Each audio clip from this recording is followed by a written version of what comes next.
approvals were issued is a problem that we have and is a problem that we must deal with. And that is why the NSWMA has a special education program in this financial year at a cost of over $200 million that will be used to sensitize the country as it relates to our garbage problems. And I am hoping that we will get the buy-in of every member of this House. Madam Speaker, one of the flagship of this government is our social protection program. I spoke earlier about the selfish service that our first respondent has provided through Melissa and after. To this category of special people, I must add the Board of Supervision, the matrons, the staff, the poor relief officers and the inspectors who manage our infirmaries and golden age homes across the country. They put their personal worries aside and focus on the vulnerable citizens.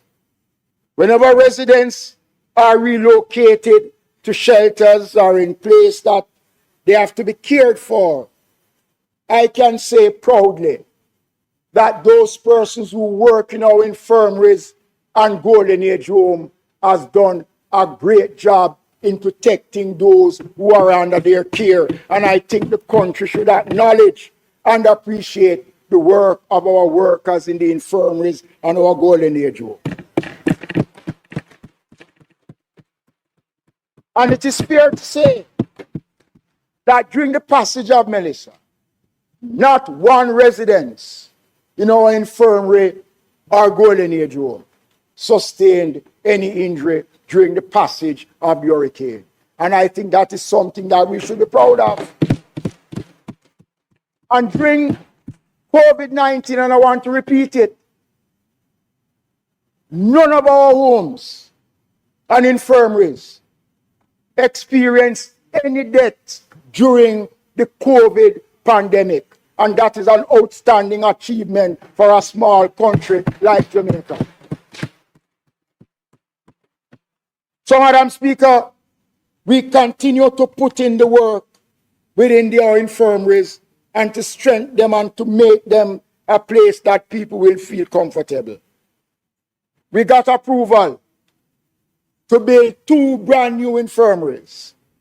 The one in Trelawney was destroyed, and the one in St. Elizabeth is at a stage now where it is not possible based on the various issues.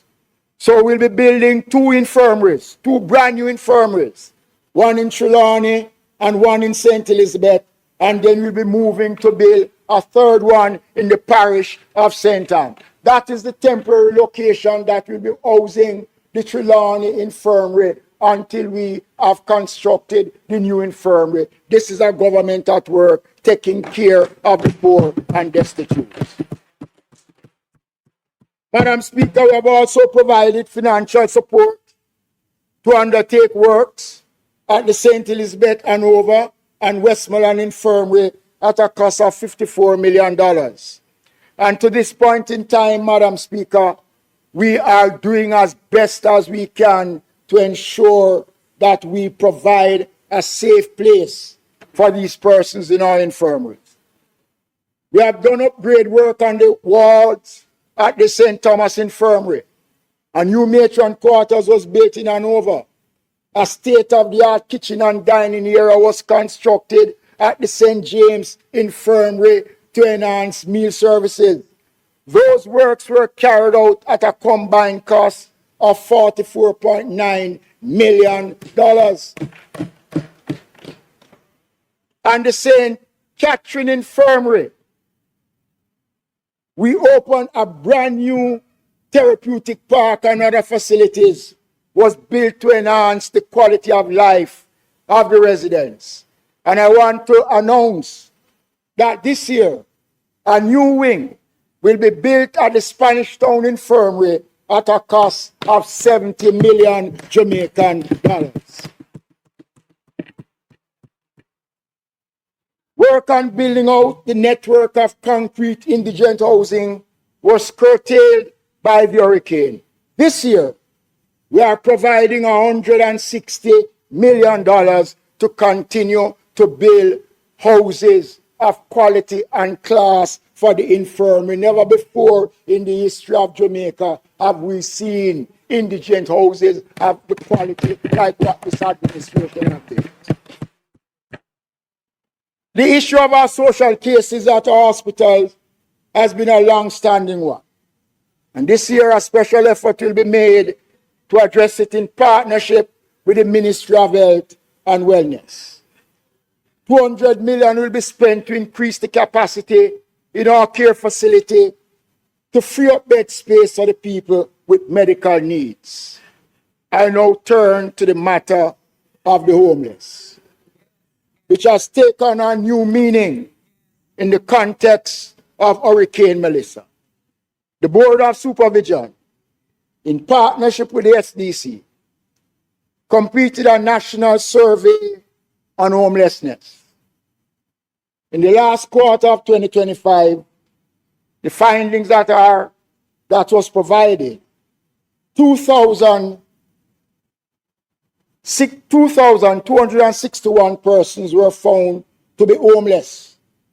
52.5% of that number is located here in the corporate area. This is very sad, Madam Speaker. And let me say this. It is not Jamaica alone, and I want to give some figures to show with a global pattern of homelessness, especially in urban centers. Homelessness is rising in countries across the world, whether they are classified as developed, underdeveloped, or developing countries. UN Habitat Report of 2026 indicates that there are 318 million homeless people living across the globe. The World Population Review on Homelessness shows that it has grown significantly in Latin America and the Caribbean, affecting an estimated 8 million people. It has grown by 125% in North America, affecting 1.7 million people. More than 1.2 million people are homeless in Western Europe. Asia is estimated to have over 80 million homeless people. On the African continent, it is estimated that there are about 54 million homeless people. Here in Jamaica, Madam Speaker, this administration continues to take measures to take care of our homeless citizens. Over the last decade, we have been building a growing number of drop-in shelters, night shelters, transitional shelters, to give the vulnerable Jamaicans security, space where they can shelter, where we provide nutritious food, medical care, and we also, Madam Speaker, in our shelters, provide employment for those who can work. And there are a number of persons who have been employed by the KSMAC, by the St. James Municipal Corporation. These are homeless people that we are taking care of. We're not only putting a roof over their head, but we are making them into worthwhile Jamaicans. Phase 2 of the Desmond Mckenzie Transitional Center for the Homeless was completed in the last financial year. A total capacity of 80 homeless persons can now be accommodated at the new wing. The extension of the St. Thomas Night Shelter was completed at a cost of 12 million. The Member of Parliament was there. The Portland Drop-In Center Night Shelter was completed at a cost of $55 million. The new Member of Parliament, I guess, must have visited and see the work of the Andrew Holness administration.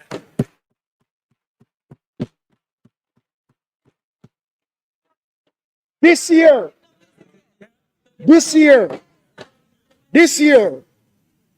the former mayor of Kingston, and the longest serving female mayor in this region, Mary Atkins, will be spending $55 million to renovate the Mary Atkins shelter in downtown Kingston for the homeless people. As we build more infrastructure, our homeless population, Madam Speaker, will be protected. I appeal for a greater sense of compassion and civic concern. I am disturbed by the latest incident of violence against homeless people. The last major one was in St. Mary some 2 months ago when a homeless man was stabbed and had to be rushed to the Kingston hospital. Let me say to my fellow Jamaicans, let us have compassion and care for these people. They are fellow Jamaicans just like all of us. This House will recall that last year I indicated that Cabinet approved His Excellency the Governor General would be asked to declare May 20th of each year a National Day of Remembrance for victims of the Evening Tide Home fire. It was a commitment I made to this House. And the first official service to mark that ugly event took place under 2 weeks ago at the National Heroes Park, where 26 coffins bearing the remains of 157 women who perished in the fire were interred. We preserve their memory. This incident was a stain on the pages of our modern history in this country. And we should never, again, the public conscience of this country should rise up and ensure that this never, ever happen again. You know, Madam Speaker, I don't want to get political, but when this government talk about protecting the interests of the poor and the destitute, we know what we are talking about. We have never hired dumper trucks and put street people in them and just dump them in mud lake. We have never done that. We provide facilities. We take care of these people. And we can stand proud. We can stand proud on our record of protecting the poor and the destitute in this country. Madam Speaker, the Jamaica Fire Brigade continue to reward the country, the citizens of Jamaica, for the investment that has been made, introducing cutting-edge projects to sharply improve service delivery. Vital agencies will also be affected by Melissa. 6 fire stations was damaged. And I am pleased to announce, and I see the Mayor of MunchieB here, that the fire station in Ironshore will be rebuilt under the reconstruction of this government. So, we, Madam Speaker, in this administration, continue to work to improve the service of the Jamaica Fire Brigade. The estimated cost to build the infrastructure and to replace lost equipment is just over $1.4 billion. I am pleased to announce that while 311 firefighters were operating in 9 parishes that were directly affected by the hurricane, no lives were lost and none of our firefighters were injured. And we thank God for that. And they carried out their duty in a very efficient way.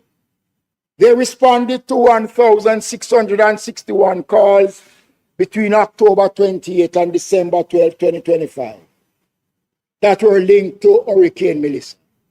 These included 615 fire calls, 116 medical emergency calls, 864 special service calls.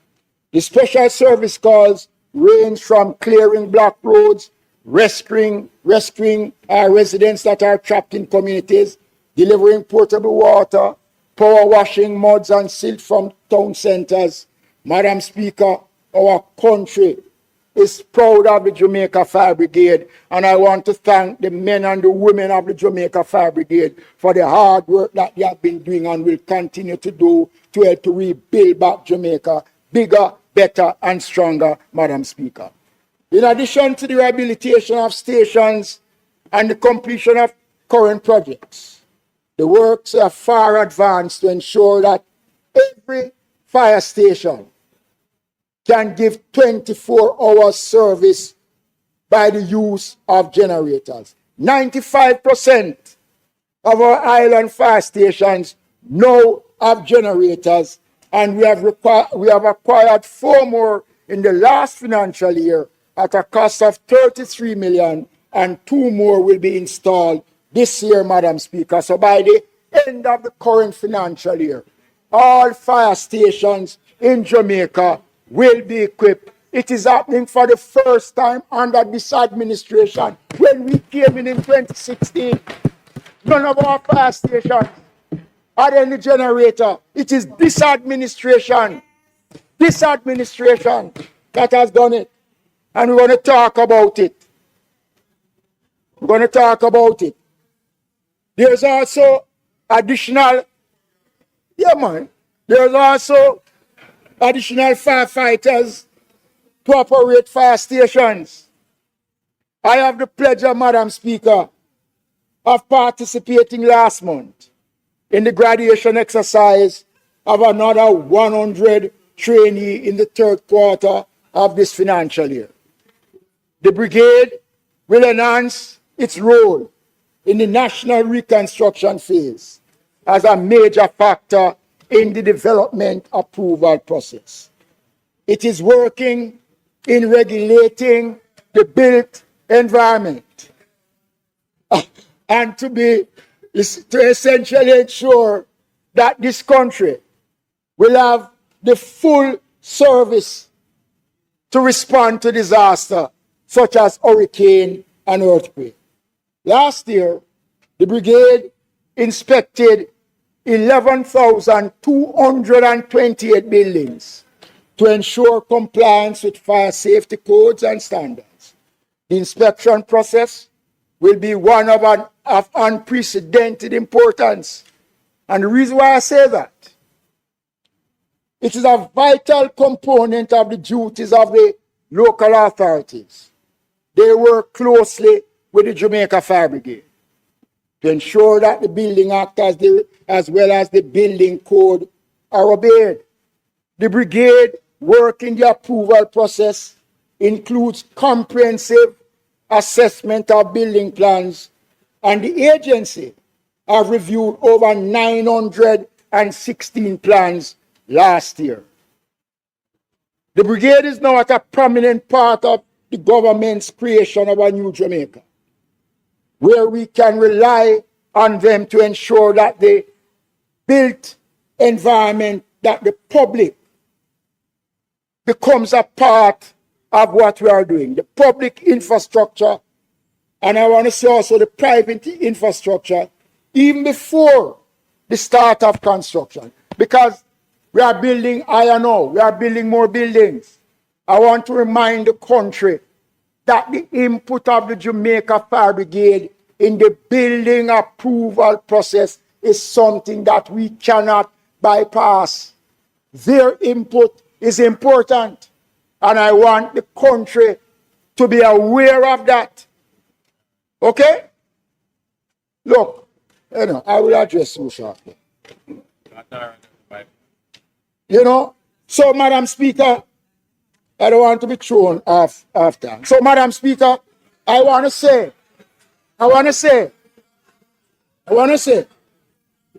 that the role of the Jamaica Fire Brigade is critical, and we are a part of the reconstruction of Jamaica. has been announced by the most honorable Prime Minister to rebuild the country, Madam Speaker. Madam Speaker, the Social Development Commission continues to show great achievement. And I must say that this was one public body, one agency that never get a cent from government before. This administration was the first administration in 2016 to provide funding to the Social Development Commission to undertake its responsibility right across the country. 0%, 0 in the budget. 0 in the budget. 0 in the budget.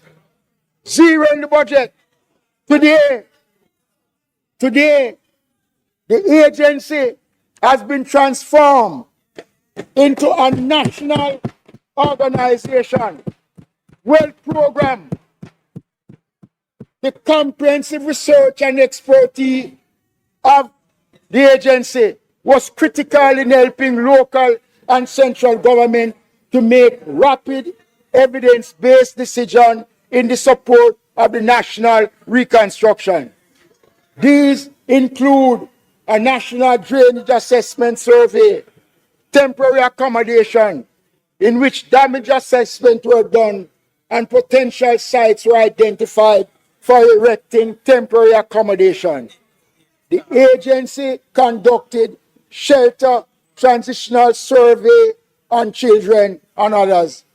In keeping with the ministry's effort to reduce the number of schools used as shelters, the SDC has completed a community center shelter review survey to ascertain the existing shelters across the country. They are also responsible in undertaking a market survey. One of the critical things that the SDC did, they conducted a comprehensive survey of the public perception on the One Road Authority. On the One Road Authority. It is interesting to note that the survey that was conducted on the One Road Authority showed that over 75% of Jamaicans, when they ask which road you want to be fixed, they want major roads and parochial roads to be fixed. 59% of Jamaicans agree with the One Road Authority. 59% of Jamaicans. I'm going to give you a copy of the survey. So, Madam Speaker, Madam Speaker, the One Road Authority will help to lift the standard. All mayors, every single mayor in Jamaica, was invited to a meeting at the Ministry of Local Government with the minister, my colleague minister. Over 4 hours, presentations were made. All of the mayors asked questions, one meeting. Yes. All the mayors were present. And let me say, Minister Mckenzie, though you have not asked for my protection, let me caution you, using your valuable time to answer the questions from the floor,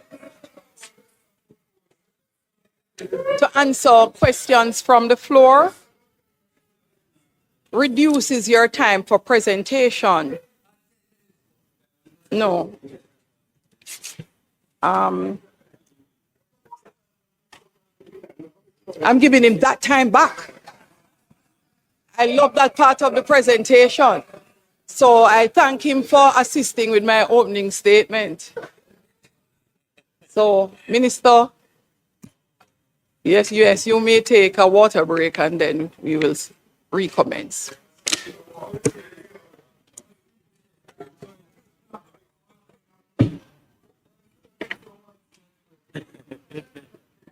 Mr. Mayor, Water break. Thank you, Madam Speaker. Madam Speaker, I want to now move to another important aspect of the SDC's work, Madam Speaker. The SDC, Madam Speaker, has been placed in a position where the security of the workers are now guaranteed. The SDC, Madam Speaker, for decades was operating with peer contract workers. Peer contract workers.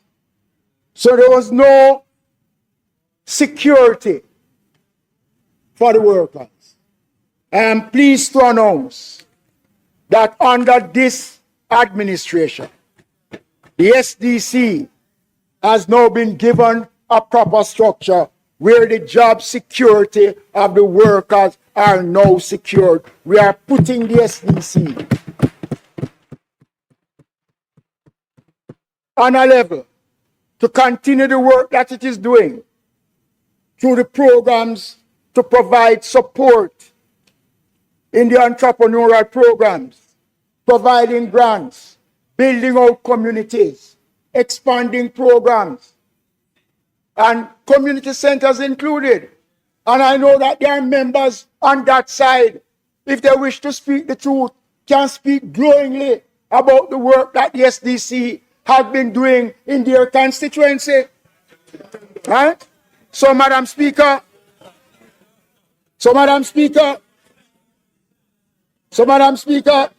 I want to emphasize that we have strengthened the SDC and we have made it into an organization that Jamaica is proud of, and we want to support them to continue the work that they have been doing. Madam Speaker, I want now to turn to one aspect of the work that the SDC undertook, and that was the church restoration program. And I am very happy that we were able to commence the first phase in St. Elizabeth, and I'll be in Hanover on Friday for the second phase of the church restoration program.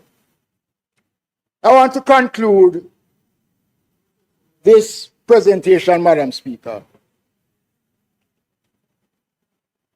The administration, no, Westmoreland is down.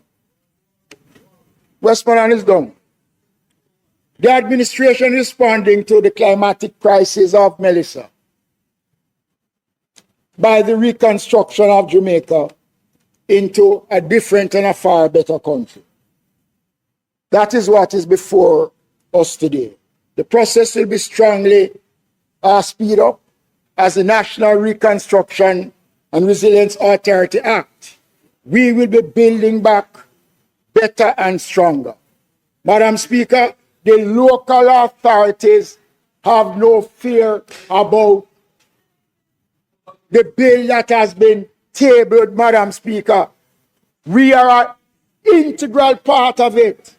We will play a critical role, Madam Speaker, in the reconstruction. I want to say to the mayors who I did not acknowledge earlier on, that your role will not be undermined in the reconstruction. So anybody telling you anything else, or misshape them or make, everybody will be a critical player in the reconstruction of Jamaica, Madam Speaker. Madam Speaker, our markets will be built back. The center of commerce, Madam Speaker. Last year, I spoke about the Alexandria market. Work is now on its way to rebuild the Alexandria market at a cost of $50 million. Work is on its way, Madam Speaker. We've spent $70 million in refurbishing the Yalas market, the Charles Garden market in St. James, the Savlabar market in Westmoreland, the Musgrave market, and the Highgate market and the Black River market to be given priority under the program of rebuilding, Madam Speaker. the government is living up to its commitment. On the question of the streetlights, I want to indicate the special program that I announced last year was set back by the passage of Melissa. I have been given the assurance by the Jamaica Public Service Company that as soon as they have completed the restoration, they will start the installation over the next 2 financial years of the street lights that was committed last year. Right. Yeah, new and improved lights. Also want to mention, Madam Speaker, to publicly thank our shelter managers and disaster coordinators who work so hard during Melissa. I want to express the gratitude to those persons who use our shelters. Firstly, for heeding the call and move to the safety. And for secondly, for the patience and cooperation that was the general atmosphere at all of our shelters, Madam Speaker. I know it was a stressful time. I also want to give a brief update on the accommodation being built in Shrewsbury in Westmoreland. 10 of the 16 concrete bases have been completed. Those bases are required for the completion of the houses. All the necessary things is being done to facilitate. As soon as it is completed, the houses are in the care of the Minister with responsibility for housing and economic growth and the Jamaica Defence Force. As soon as that is completed, Madam Speaker, those houses will be moved to the location, and all the persons who have been registered, who we know will occupy the new housing facilities that is provided by the government, Madam Speaker.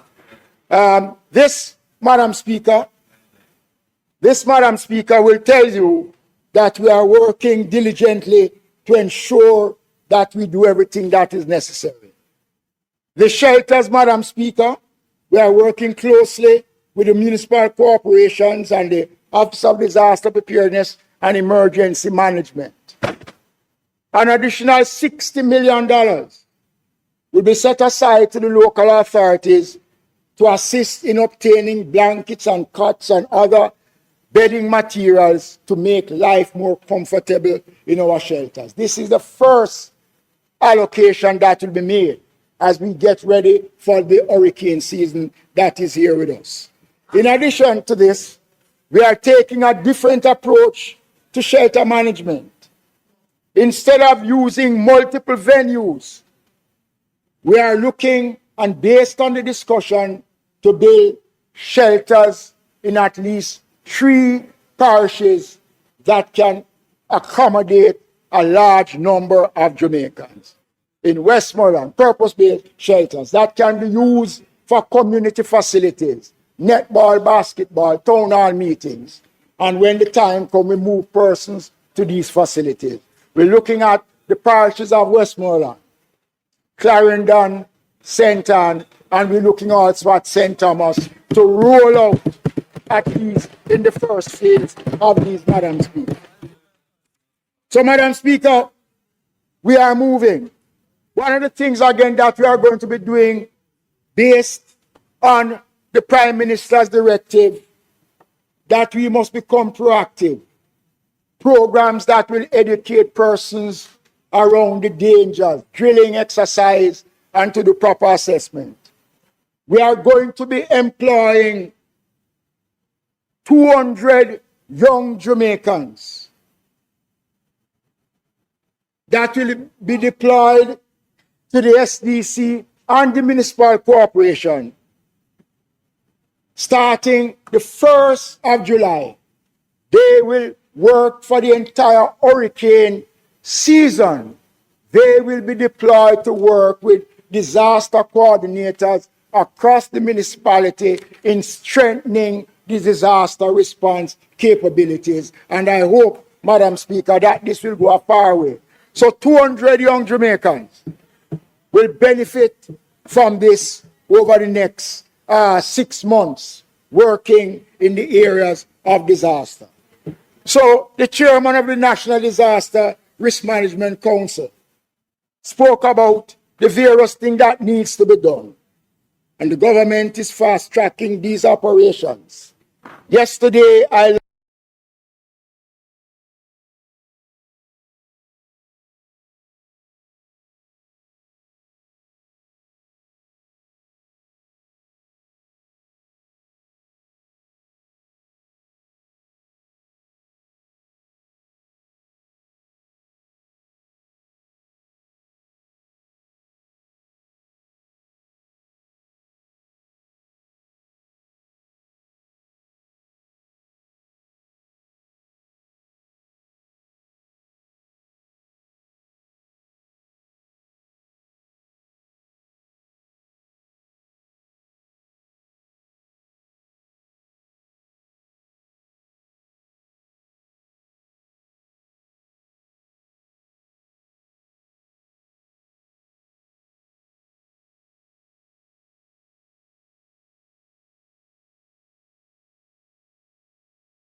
own communities and maintaining a presence in these communities during the hurricane season. It was launched yesterday. This is a good program.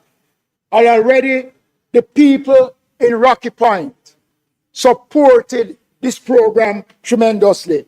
And we're moving to the parishes of Clarendon, Kingston, St. Andrews, St. James, and St. Elizabeth with the next phase of this program. We are combining government action to promote civic responsibility, community goodwill, to ensure that the people in these communities can face hurricane season with a level of confidence instead of fear and uncertainty. We are also will be implementing a special drain cleaning program. Madam Speaker, $70 million will be provided to the municipal corporation, 300,000 to each division for drain cleaning. In addition, Madam Speaker, in addition to the 2 months DRF allocation that they have that is dedicated for drain cleaning. Okay? 2 months allocation for drain cleaning. And this is in the first phase of the drain cleaning exercise, Madam Speaker. Madam Speaker, we also will be rolling out another additional program, road program, to supplement the monthly, no, that no name, it's a program, the monthly PRF. The monthly PRF that the MCs get. And let me say this. Every month, the municipal corporation, every month, close to 700 million is provided to the municipal corporation for road maintenance. Every month, over 700 million. This $350 million that will be provided, Madam Speaker, will supplement the work, because we know after the hurricane, a lot of damage has been done, and this $350 million will be provided to assist for road patching and road maintenance right across the country, Madam Speaker. Madam Speaker, the question of water is a major problem. As we continue to manage the hurricane, the Ministry of Water and the Ministry of Local Government, we had a meeting last week at the ministry to discuss the question of water. Shortly, we will be announcing a comprehensive water program involving the Ministry of Water and local government. But in the meantime, Madam Speaker, the drought is upon us, and we are going to be providing $65 million to assist St. Elizabeth, Manchester, and Portland to purchase 3 brand new water trucks to take us through this critical period. Local government is not only contributing to the national reconstruction through infrastructure, it is also doing it by historically new standards of service delivery. And Madam Speaker, I need to speak to this one because the country needs to know this one. The Jamaica Fire Brigade, Madam Speaker, will officially launch the emergency communication-based system in Waterford in St. Catherine. 24 firefighters were specially trained and graduated as emergency telecom operators in February of this year. The key feature of this is the system will alert and transmit emergency notification instantly.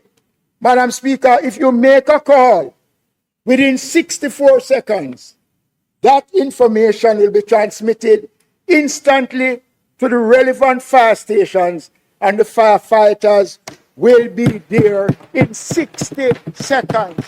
This is a new initiative, Madam Speaker, and I am urging the country for that. So I can take my time. Okay. This groundbreaking project is being implemented in all phases, at all fire stations across Kingston and St. Andrew. Part 1 of the program is now active. These are the most parishes that poses problems in terms of emergency calls and are highly populated communities, Madam Speaker. The Jamaica Fire Brigade has entered a new era of professionalism, technology. The readiness is to transform the Fire Brigade into an organization that is contributing to the build back of Jamaica by this administration led by Dr. Andrew Holness, Prime Minister. So finally, Madam Speaker, as I close, I want to conclude the presentation, Madam Speaker, with a reflection of the book of Nehemiah. It tells the story of the rebuilding of Jerusalem wall. And I believe that this mirrors our experience here. As we rebuild Jamaica, Nehemiah chapter 1 through 4 is about the destruction of the walls surrounding Jerusalem, which is like the destruction of Melissa, with the people left exposed. Then Nehemiah led the work of inspiring the people to help to rebuild the wall.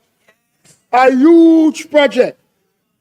Just as our Prime Minister continues to secure goodwill to rebuild Jamaica. Then when you read further into Nehemiah chapter 2, verse 9, it tells you about the people who try to undermine and to prevent the reconstruction work from starting. Chapter 3 and 4 reveal how construction was organized. And I think about the National Resilience Authority. When you get to chapter 6, it says, a new wall of Jerusalem was built in 52 days. A historic achievement at the time. The book of Nehemiah is my biblical inspiration for what we are working to achieve. Reconstruction of Jamaica in record time that will benefit all the citizens and the wonder of the world for years to come. The administration, therefore, view the destruction of Melissa as a call to action. It is a call to reconstruct, not just to replace, a call to transform. This is not just to restore, Madam Speaker. We are heeding the call. The vision for the grand design has been laid out by our national builder, the Most Honorable Prime Minister. We continue to experience sincere goodwill and to receive practical assistance from countless partners here and overseas. Despite our challenges, we remain a blessed country. And I know that the Almighty will bless our efforts, and the praises of this administration will sing in the hearts of the minds of Jamaicans for decades. History will record this administration as the administration that has done the job. I thank you, Madam Speaker.